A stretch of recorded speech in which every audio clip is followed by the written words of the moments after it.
Well, hello lovely people.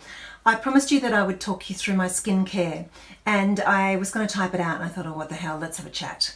So this is just a quick little video to show you basically what I do morning and night, and just to show you a few products you might not have used yourself before. Disclaimer, I'm not a skincare expert. I am not going to take responsibility for what you put on your skin. This is what suits my skin, and I am not sponsored by doing this. I'm just sharing some products I like. So now that that's out of the way, let's have a little bit of fun. So here is a tray of some of the things that I've been using for the last couple of years. When I was a young chickie babe, I was a surfer and a beach goer, and I spent a lot of time frying my skin. The damage is apparent. I have fine lines that are not really seen now that I've been using retinol. They've really improved. But when I smile, you can see around my eyes, I have a lot of discoloration. I have dark circles, that kind of thing. So I really did a lot of damage to my skin, and I'm trying to rectify that. And so far it's going pretty well. I use retinol, peptides and vitamin C at high strengths, and I've been building up to that over the last couple of years, and it's probably the only thing that I've noticed to make a true difference. And most skincare experts will say that to you anyway. There's only certain products that we use that actually have a deep, skin deep reaction and make such a noticeable difference, and these things definitely have for me. And I remember many years ago a wise woman telling me that you either wrinkle or sag. And my sister and I are definitely saggers. We do have some lines from all our sun exposure, of course, being on the coast and living at the beach for so very long, and that Australian sun. But yeah, we definitely have not such apparent lines, and she's about 3 years older than me, and but we're getting the good old sag. So on the sag note, the first thing I thought I'd show you is something that's really made a difference to my neck. So as our skin drops here, of course, it not only drops, but it becomes crepey.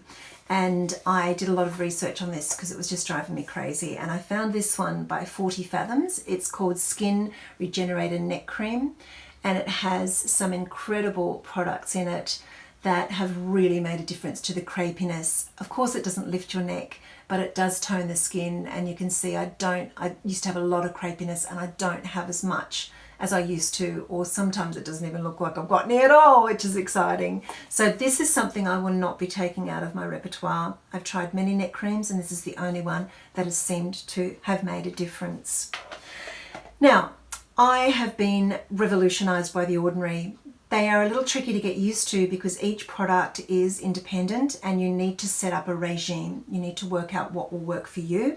Best way to do that is to go to a counter at like David Jones and talk to the women there, or the men, and get them to do a program for you, because every skin is different and these things need to be applied in certain ways.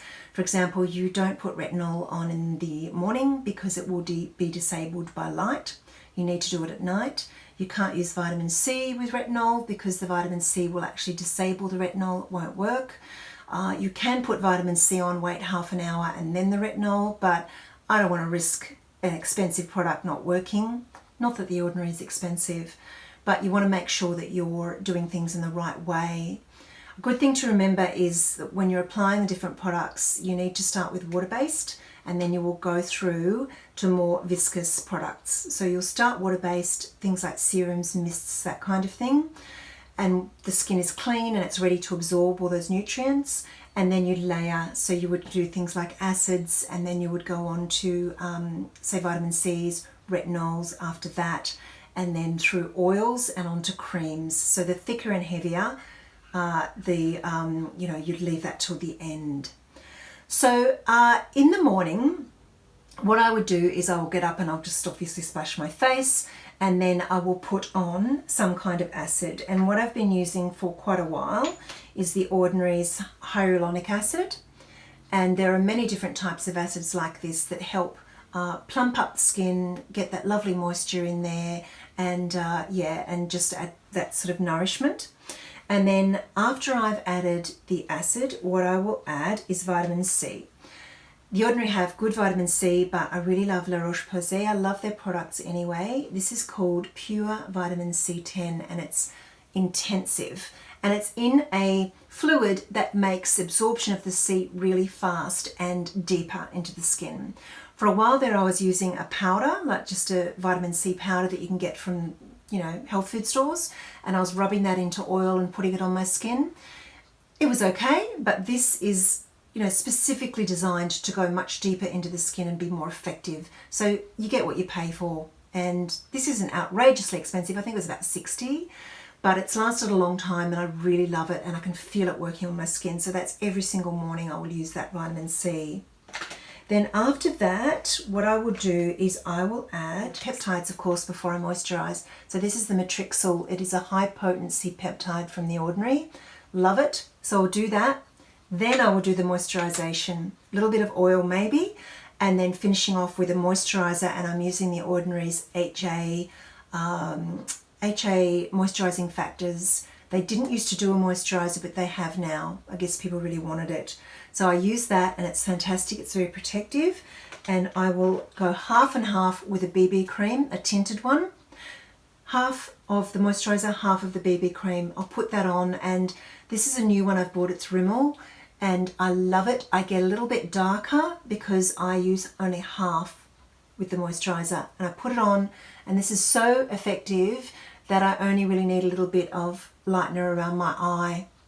Unless I want a really covered look, then I won't even use foundation with this. It's absolutely fantastic, and of course it's got those nourishing BB factors in it as well. So that will be the day. Then I'll put a primer on, and then I'll put a bit of makeup on. Most days I'll put makeup on just to protect my skin. Then at night I use two different cleansers. So I use The Ordinary's Squalane cleanser, which is fantastic, very thick, and you rub it gently into the skin, and as it starts to pick up the grime, particularly around your eyes, it will start loosening and get more viscous, and you know then that it's really penetrating the skin and lifting all the muck out. And I'll often cleanse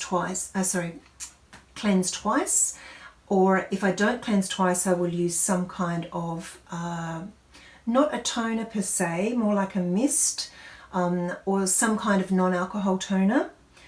Andalou make a really great toner. I'm not showing you the toner because I don't actually have any left, but that's the brand, and I will just get a little pad and just wipe that on my face just to fully deeply clean before I add my serum for the night.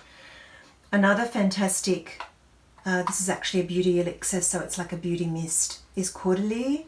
It's expensive, this. I think it's about 60 or 70 for this bottle, but it lasts a very long time. It's exquisite.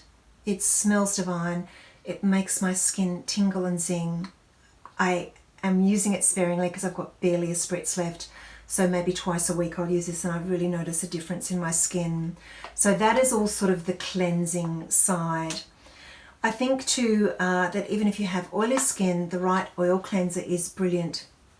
It's very, very adept at removing grime oils. It lifts the grime out of the pores. If you're just wiping over your skin and you're not using some kind of emulsion like an oil or a specifically formulated cleanser like The Ordinary one that I use, you're not going deep and you're not getting all that grime out. And having grime in your pores and having dead skin cells on top of your skin is what will prevent even the best products from penetrating. So you really need to exfoliate as much as you can. I'll talk to you about that in a sec. And also just cleanse as well as you can before you start adding anything on top, because it will not penetrate unless you cleanse well. So this oil cleanser is by Zoe Foster Blake's brand Go-To. It's brilliant. It's very, very moisturizing as well. So you rub it in and then you add a bit of water and it goes all milky and it just pulls all that muck out of your skin. It's really, really adept at doing that. So even if you have oily skin, do look into cleansers that you can use. I think we get caught up in thinking oils make us oilier, but that is not the case. After I have stripped my skin of muck, if I'm in the shower, I will exfoliate. And also remember that your AHA products will exfoliate as well, so you don't necessarily need a scrub. If your skin is really sensitive, scrubbing, or acne prone, scrubbing with little microbeads is not good for it, because what it will do is it will spread the acne, and it will also cause lots of irritation.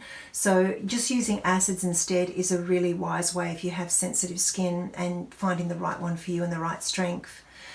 But I use this Alpha H. I love this brand. It's by an Australian woman. She's actually been in business a long, long time and is incredibly well researched, and her products are exquisite.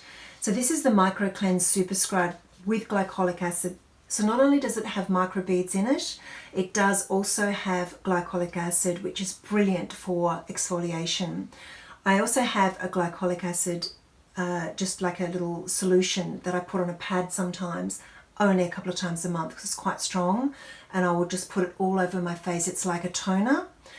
Then I will not use retinol. You don't want to use scrubs with retinols, particularly glycolic acid. You don't want to blend them.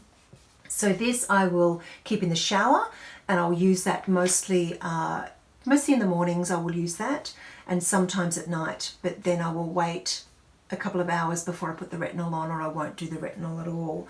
So just exfoliate as much as you possibly can to get rid of dead skin cells, not only for luminosity and brilliance, but also for absorption. And it's just something you'll have to experiment with depending on your skin type, of course.